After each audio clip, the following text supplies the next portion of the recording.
এবার এই তেলেই আমি একটু মেথি ফোড়ন দেব।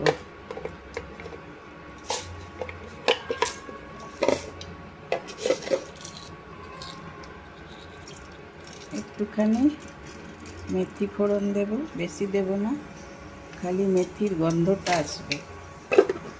এমনি করে দেখবেন, খুব ভালো লাগে খেতে। আর দেখুন আমি একটা পেস্ট বানিয়ে রেখেছি।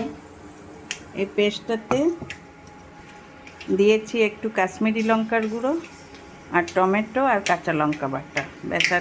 আর কিছু না, আদা না, ধনে না, জিরে না, কিচ্ছু দিইনি। দেখুন আমার মেথিগুলো বেশ ফুটে গেছে, খুব সুন্দর একটা গন্ধ ছেড়ে গেছে। আমি এবার এই মশলাটা দিয়ে দেবো।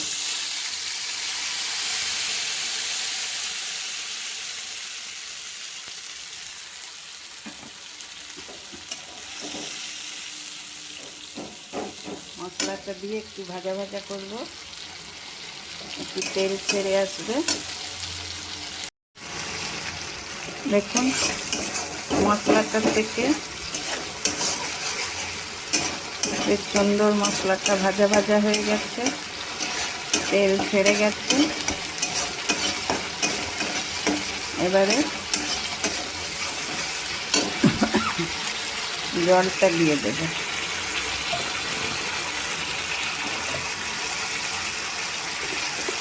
সারা দেশে দেখছেন তো গ্যাসের কী অবস্থা, ওই জন্যই বেশি কিছু রান্না আর করছি না, যতটা পারছি ইন্ডাকশনে করছি। আর যেগুলো ইন্ডাকশনে হয় না ঠিক মতন, হয়তো অনেকে পারে, আমি পারি না। এবার জলটা দিয়ে দিলাম।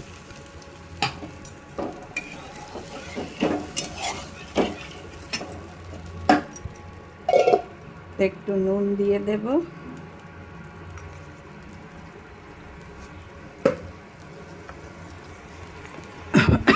দেখুন বন্ধুগণ, ঝোলটা আমার খুব সুন্দর ফুটে গেছে। এবারে আমি এতে ভাজা মাছগুলোকে দিয়ে দেব।